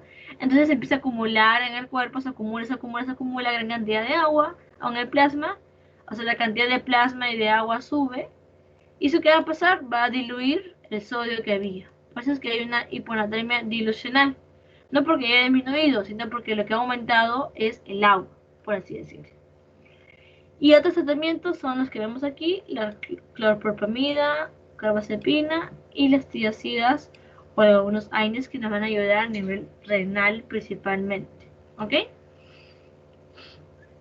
Cuando hablamos del tratamiento a nivel del nefrogénico, ¿qué es lo que se hace? Estos obviamente no responden a la desmopresina y lo que se hace más que todo es tratar de que esos pacientes ingieran agua para evitar la hipernatremia, ¿sí? ¿Y cómo se va a ayudar a estos pacientes? Lo que se hace es con tiazidas, principalmente, también amiloride y algunos AINES que nos ayudan a potenciar, ¿no? Y a antagonizar los efectos de la ADH para que ayude a que pueda tener efecto finalmente y no se deshidrate nuestro paciente, ¿sí? A nivel renal principalmente. Ahora, pasando ya a lo que es la diabetes insípida, vamos a ver lo que corresponde a las partes ya de la hipófisis. ¿Qué vamos a ver? Algunas enfermedades hipoficiarias, enfermedades hipotalámicas y todo lo que vamos a ver aquí a nivel de la hipófisis. ¿Qué puede causarnos daños o disfunción o hipofunción? Esa es la palabra, hipofunción. En la hipófisis. ¿Qué cosas me pueden causar alteración en la hipófisis? O sea, a nivel central. Primero de esto, ¿alguien se acuerda qué cosas o qué hormonas se encuentran en la adenohipófisis? ¿Se acuerdan? Es necesario que recuerden para que podamos entender lo demás.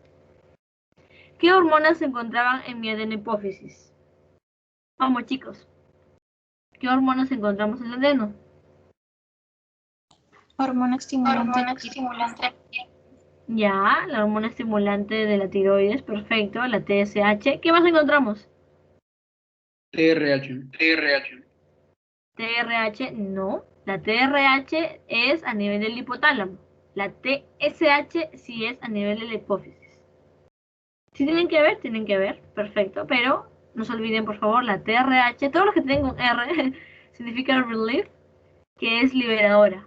Entonces, esos son hipotalámicas, sí o sí. En cambio, las otras van a ser hipofisiarias. Ya habíamos hecho TSH. ¿Qué más de la TSH? ¿Qué otras hormonas encontramos en la adenopófisis? Vamos, chicos, no se peleen por participar. A ver, Ethel, ¿estás Ethel? ¿Sí, Francis? ¿La de crecimiento? La de crecimiento, perfecto. Hormona de crecimiento, ¿qué más? FSH, perfecto, Rosana. Ya la somatostatina, ¿qué más? ¿Qué otras hormonas encontramos ahí? La hormona de La adenocorticotropa, que es una de las más también súper importantes, perfecto. ¿Qué más? La prolactina, ¿qué más encontramos ahí? La LH, ¿sí? No se olviden de eso, por favor. Todas esas hormonas son importantes, porque de ahí vamos a ver las anomalías. Entonces habíamos dicho que hay enfermedades que afectan a la adenopófisis principalmente. ¿Quiénes son? Algunos tumores que salen ahí, macroadenomas, microadenomas hipofisiarios, radioterapia también, infarto hipofisiario, lo que se denomina síndrome de Sheehan. ¿Han escuchado alguna vez qué es el síndrome de Sheehan? Es la destrucción, necrosis, Necrosis. Exacto, es la necrosis de mielohipófisis o de pituitaria. Se produce un panhipopituitarismo, ¿sí? Y luego lo vamos a explicar. Luego síndrome de silla turca vacía, infecciones, enfermedades hipotalámicas, también tumores que van a causar, ictus, hemorragias, ACV, lo que sea. Todo eso va a causar daño a nivel de la adenopófisis. Entonces, lo primero son los adenomas hipofisiarios, que son tumores. La mayoría son benignos porque simplemente se extraen y ya luego pueden hacer su vida normal o pueden, sí, relativamente normal. Esa es una neoplasia intracraneal más frecuentes, acuérdense, y también seguramente la habrán escuchado en neuro. ¿De qué depende que sea macro o microadenoma? El tamaño, más de 10 milímetros en macroadenomas, menos de 10 milímetros en microadenomas.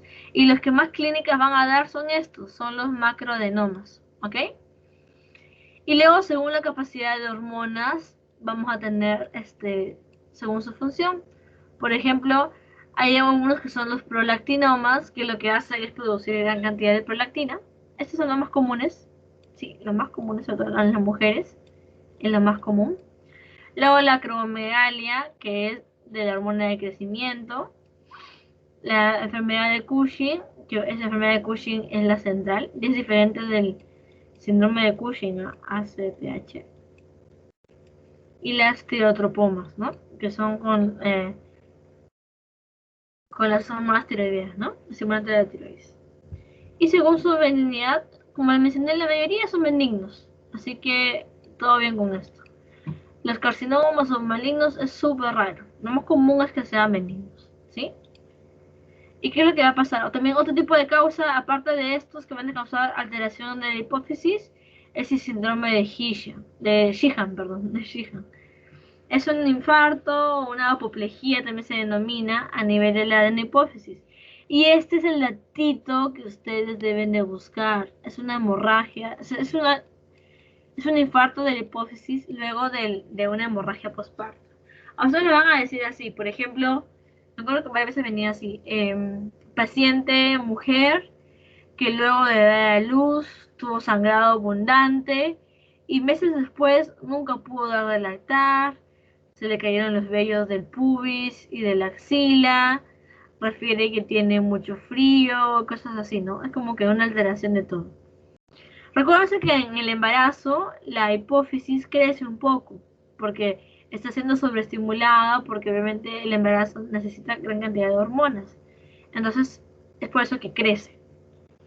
¿Qué es lo que sucede? Cuando ya lleven gineco, van a ver que hay hemorragias postparto, o sea, que sangran más de lo que deberían sangrar, más de 500 mililitros en parto vaginal y más de 1000 mililitros en una cesárea. Esa es la definición de hemorragia postparto.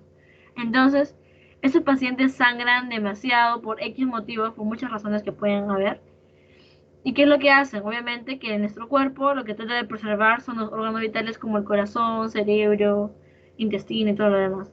Pero disminuye la cantidad sanguínea a nivel de la adenohipófisis y ¿qué es lo que causa? Un infarto. ¿Y qué pasa con ese infarto? Se habíamos dicho, la adenohipófisis es la encargada de estimular todas las hormonas que ya hemos visto. Entonces, por ejemplo, ¿qué hormonas habíamos visto? La LH, FSH, la prolactina, la ACTH, la TSH también. Entonces, este paciente va a tener sintomatología de la ausencia de todas estas hormonas. O sea, la paciente no va a poder darle lactar a su bebé, va a tener fríos, la presión baja, edemas, todo lo demás. Va a tener la presión baja porque va a tener disminución de los corticoides, de todas esas hormonas. A nivel LH, FSH no regla, no va a arreglar, ¿sí? Todos otros le van a decir cuando tengan esos casos. Y ustedes ya saben que sería el síndrome de Sheehan, ¿sí? Es una causa frecuente en países en vía de desarrollo como nosotros. Y eso es lo que ustedes van a tener. Historia de hemorragia postparto grave, ¿sí? ¿Ven? Incapacidad de dar lactar en los primeros días o semanas, ausencia de regla. Y lo que se ve en la resonancia magnética es una hipófisis pequeña o inclusive una silla turca normal o silla turca vacía, dependiendo del grado de necrosis que ha habido o infarto que ha habido, ¿sí? Es la apoplejía hipofisiaria. Entonces, otro caso también, cuando ya es agudo, por eso se dice una urgencia endocrinológica, y esto es no por la hemorragia o isquemia. Lo más común es el síndrome de Sheehan, que es a nivel de una hemorragia postparto, pero también puede darse, cuando no es por el parto, se denomina apoplejía hipofisiaria. ¿Y qué es lo que pasa en este caso? Por ejemplo, puede ser un paciente que ha tenido un accidente y haya perdido gran cantidad de sangre. Obviamente va a haber una hemorragia o una isquemia a ese nivel, perdón, y eso va a ocasionar un infarto en la glándula pituitaria, ¿sí? Y lo mismo, le va a causar todos los síntomas que habíamos dicho, ¿no? Por ejemplo, si es que es brusco, en este caso, puede ser aparición repentina de una cefalea, vómitos, diplopía, también déficit de todas las hormonas. Aquí el déficit es todas las hormonas. En el de Sheehan también, todas las hormonas bajas. Lo que se conoce como panhipopituitarismo, porque la hipófisis también se la conoce como la pituitaria, acuérdense. Hipófisis o pituitaria es la misma, y es un panhipopituitarismo, ¿sí? También crisis adenosiana, o sea que hay déficit de ACTH bastante, o sea, déficit de cortisol, por lo tanto una hipotensión arterial severa y es necesario dar reemplazo hormonal al instante, porque puede causar la muerte. ¿Sí? Y entonces, ¿cuál va a ser la clínica que van a presentar a sus pacientes? La disfunción hormonal de todo, el efecto de masa, si son adenomas o no, por lo tanto podría causar inclusive hipertensión endocrinal si es que el tumor es grande, y obviamente compromiso hipotalámico, ¿sí? Y la sintomatología va a ser según la edad. Por ejemplo, si es que tiene un adenoma o un microadenoma a nivel, por ejemplo, de los niñitos en cuanto a la hormona de crecimiento, o quizás es una apoplejía a nivel general. Si es que en los niñitos va a presentar talla baja, disminución de la velocidad de crecimiento, fase característica, retraso en la dentición. En el adulto va a causar todo esto, ¿no? Astenia, disminución de la masa magra, alteración del perfil metabólico, todo lo demás, ¿no? Todo lo relacionado con la disminución de la clínica de esos pacientes. Y esa es la secuencia clásica hormonal que sí es importante que lo recuerden. Primero que se pierden las gonadotropinas, pérdida de la hormona de crecimiento. Luego sigue el déficit de la TSH.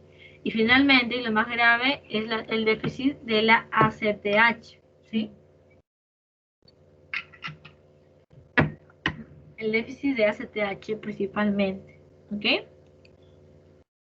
El tratamiento. Primero, si es que hay un déficit, debe haber una restitución en el orden, ¿no? Primero, entonces, lo más grave es la ACTH, entonces una reposición, reponer las hormonas, en este caso corticoides. Si es que está bajo también a nivel de perfil tiroideo, reponer con T3 y T4, T4 sobre todo, que es la levotiroxina, y la hormona de crecimiento, ¿no? Poner. Y bueno, pues si es que obviamente la persona luego quiere gestar fertilidad, también se pone hormonas tanto para la inducción de la fertilidad y todo lo demás. Pero ese es el orden que se debe reponer. ¿Por qué primero esto? Porque es el que causa más síntomas, ¿sí? Presión súper baja que inclusive luego puede causar la muerte, ¿ok? Acá está la hidrocortisona, este es el eje de ACTH. Muy bien, alternativa puede ser prednisona también. Este es el eje tirotropo, que es la levotiroxina, que es lo más común y lo que se usa. Tenemos ahí. Se puede dar T4 libre, normal, no hay ningún problema. Luego del eje gonatropo, aquí a nivel de las gonadotropinas, se puede dar testosterona en hombres y estrógenos en mujeres. Por ejemplo, los que no arreglaban, se dan estos estrógenos y progestágenos para que pueda arreglar de nuevo. Todo lo demás, ¿no? Que dije estrógenos. Luego vamos a hablar ahora de los... ¿Hasta ahí alguna duda? Porque vamos a pasar a ya la parte final, que es la talla baja. ¿Sí? ¿Todo claro hasta aquí o alguna duda? Perfecto. Tenemos esa talla baja, lo que es, ¿cuáles son las causas de esa talla baja? Tenemos primarias, que pueden ser anomalías genéticas como el Turner, Down, Nuna, que obviamente no va a permitir que se desarrolle completamente. El Prader-Willi también, el retardo del RCIU, o secundario a una drogadicción materna, también puede causar talla baja. Cuando dice primarias, que es a nivel genético principalmente. Secundario puede ser alteración nutricional, mala absorción, anorexia, falta de alimentos, eso es lo que es más común. Y enfermedades crónicas como intestinales, cardiovasculares, renales y todas las que ven ahí, tumores también. Todo eso me puede causar una talla baja, principalmente. Entonces, otras razones es que sea una deficiencia de la hormona de crecimiento, ¿sí? Una deficiencia de esta hormona de crecimiento. Entonces, lo que puede causar o es aislada, idiopática, es decir, que no tiene otra repercusión, es la talla corta, hay algunas facies y peso característico, la velocidad es muy lenta, miren, menos de 4 centímetros a nivel del año, inclusive te da hipoglicemia, obesidad también y todo lo que vemos aquí, ¿no? Por ejemplo, eso es asociado a deficiencia de hormona de crecimiento. Lo ideal aquí en estos casos es que se detecte a tiempo para que luego pueda haber una reposición adecuada, para que obviamente el paciente pueda crecer, y no solamente eso, sino porque también va a causar otros problemas, ¿no? Asociado a obesidad troncal, micropene, sobre todo esto, ¿no? La hipoglicemia neonatal al comienzo, ¿no? Entonces todo eso se tiene que ver y se tiene que sospechar en estos pacientes, así les van a decir. Y luego, cuando hablamos al respecto de la pubertad, habíamos dicho que la pubertad son cambios que van a haber en el cuerpo de una etapa de la niñez a una etapa de la adultez. Todos son esos cambios. ¿Y cómo yo voy a ver esto, que este paciente ya está empezando la pubertad? Es la escala de Tanner. Ustedes ya lo van a ver más en pediatría. Pero estos son como que escalas. Lo que se hace es ver cómo está o cómo va evolucionando el paciente o el paciente para ver si es que ya está completando su pubertad o no. Se dice que empieza la pubertad en el estadio Tanner 2 en las mujeres, que es cuando ya se forma el botón mamario, ¿sí? Ese es el botón mamario. Y ya luego evoluciona hasta el 5 cuando ya es el pecho adulto de la mamá de una persona adulta, perdón, que tiene areola no sobrelevada y vello en la zona púbica, ¿no? Esto es en las mujeres. Vello tanto a nivel del pubis, del monte de Venus, como a nivel de los muslos. Eso es cuando vemos que ya la persona o el paciente ya completó su estadio Tanner 5, que es de la pubertad. ¿Está bien? Entonces, van a haber algunos pacientes que van a tener retardo puberal. Normalmente, la pubertad o todos esos cambios, incluso con la regla, suele comenzar a partir de los 11 años, 10 años, 11 años en las mujeres, 13 años en los hombres, normalmente, y puede haber este retardo, ¿no? El retardo transitorio puede ser debido a un retardo constitucional del crecimiento. Cuando escuchen esa palabra, retardo constitucional del crecimiento, es, por ejemplo, lo típico, ¿no? Pacientes o niños que todavía empiezan su pubertad a partir de los 14 años, 15 años, y es normal, ¿por qué? Porque su familia, sus papás también empezaron así. Son clásicos pacientes que te dicen, doctora, mi hijito está muy chiquito, no crece. Tiene 14 años y aún no crece. Pero luego a los 15, se da un estirón, 16 más aún, ¿sí? Y eso es normal. ¿Por qué? Porque ya va creciendo poco a poco según la genética, ¿no?, de los pacientes. Otro transitorio es la anorexia nervosa. Si la paciente justo empieza con esta patología antes de empezar la pubertad, obviamente va a causar un retardo de la pubertad. Ejercicio físico intenso también y secundaria a una enfermedad crónica. Y permanentes ya es cuando hay lesiones hipotalámicas y lesiones hipoficiarias, ¿sí? Eso es permanente, que causan ya un retardo puberal permanente.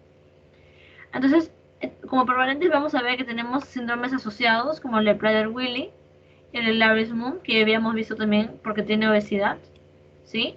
Y también tienen talla baja, van a tener obviamente retardo de la pubertad y todo lo que ya habíamos visto, ¿no? Ojos almendrados y la polidactilia en el caso del Larismund. Esto es relacionado a tanto al fenotipo de la mujer y masculino. Cuando hablamos de la mujer, el conocido es el Turner, que es el que vamos a ver que no va a tener, se llama hipogonadismo hipergonadotrófico, porque aquí vamos a ver que lo que está disminuido es la FSH y ICH, pero aumentado lo que hemos visto en la GnRH, ¿sí? Y aquí tenemos disgenesia gonadal, XY, el síndrome de Sayre y la disgenesia ovárica también, ¿no? Que son componentes que no van a dar un retardo puberal porque no van a tener este tipo de hormonas. Y en nivel de los hombres también, retardo puberal, sobre todo aquí en anorquidia, pacientes que no van a tener testículos, síndrome de Klinefelter también, o aplasia de células germinales, o aplasia de células de Leydig también, sí, no van a tener hormonas, tanto FSH como LH, para que puedan ayudar a la pubertad. No van a tener. ¿Okay? Este, por ejemplo, el síndrome de Turner, que tenemos aquí: hipotiroidismo, implantación baja, mandíbula, cuello corto, alado. También se denomina pterilium colli o pterygium colli. Problemas cardíacos, manos pinchadas y sobre todo talla baja y el retraso de la pubertad. ¿Cuál va a ser el tratamiento en estos pacientes?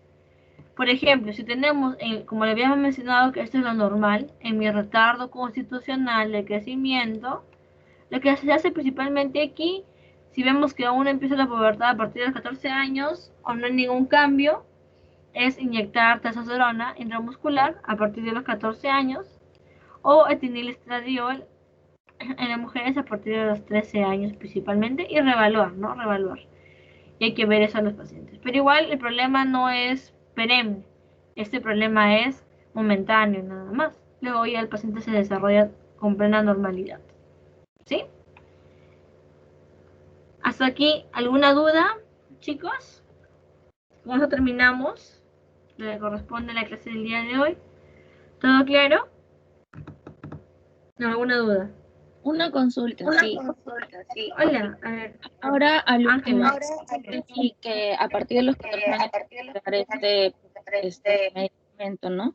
Pero supuestamente, por ejemplo, si yo estoy dudando que a los 15, 16, como mencionaste, va a dar un tirón, ¿cómo tomo la decisión? O sea, no sé si le doy o no le doy, porque acá dice 14 años, ¿no? Bien, mira, para eso se hace lo que es en la escala de Tanner. Ujú. Tú sabes que un paciente va a empezar la pubertad por la escala de Tanner. Por ejemplo, si a ti te lleva una niñita que tiene 11 años y la mamá le pregunta, doctor, mi hijita ya va a empezar la pubertad, ya va a arreglar, cómo es, cómo yo sé, en qué momento le va a venir, todo eso te pregunta. Eso porque también me ha preguntado así. ¿Y qué hace el doctor? Evalúa a la mamá. Habíamos dicho los estadios de Tanner. Aquí no lo puse el de hombre, no sé por qué, me olvidé, creo. No es que haya discriminación con los chicos, sorry chicos. Esto, el que es el botón mamario, que ya tenga la paciente un botón mamario, quiere decir que sí está empezando la pubertad. Entonces, a esto yo le doy chance de esperar, ¿no? De esperar más tiempo. En los hombres es parecido, pero lo que se hace con los hombres es evaluar el tamaño de los testículos. Cuando ya está mayor de 4 centímetros, quiere decir, ese es su Tanner 2 de los hombres, Tanner 2, es que ya está empezando la pubertad. ¿Y cómo se mide a los chicos los testículos que esté a partir de 4 centímetros? Hay un orquidómetro, hay como que unas bolitas de plástico que ya los doctores tienen y simplemente comparan el tamaño de 4 centímetros. Si te dice, sí, ya está más de 4 centímetros, es que ya está empezando la pubertad, así que hay que dejarlo tranquilo y que solito va a hacer. En cambio, si es que ya tiene 14 años y no veo eso, siquiera, es que se está demorando y ese retardo constitucional de crecimiento, entonces ahí lo ayudaría con esta testosterona intramuscular. ¿Sí? Listo. Ok, Se gracias. evalúa eso. Ok. Ujú. ¿Alguien más tiene alguna duda? ¿Todo bien? Scarlett, Perfecto. una Sí, pregunta. dime. Respecto a la apoplejía hipoficiaria, es debida a un tumor, o sea, ese tumor es el que va a sangrar y por lo tanto va a isquemizar la hipófisis. Claro. O sea, una de las causas y de las más comunes es esa. Aquí está, me parece.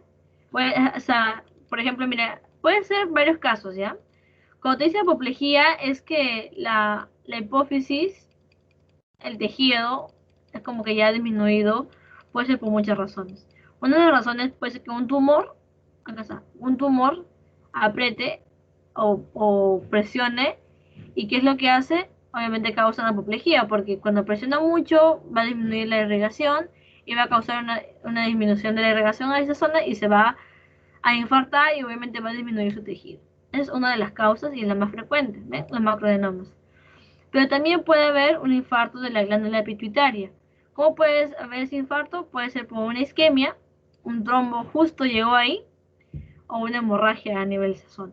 ¿Sí? Son hemorragias intracerebrales principalmente. Esas son las dos causas. Pero la más frecuente es esta de acá. Adenomas superficiales. ¿Sí? ¿Se entendió? Sí, gracias. Aquí. ¿Alguien más tiene alguna duda? ¿Todo claro con esto? La verdad les he tratado de resumir bastante porque sí está bien amplio, pero les he puesto las cosas más importantes que deben de recordar. ¿Ok? ¿Nadie más tiene alguna duda? Entonces, listo.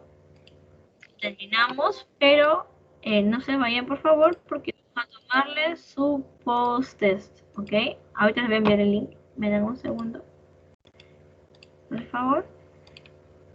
Igual si tienen alguna duda, me escriben por Telegram, no hay ningún problema. ¿Ok?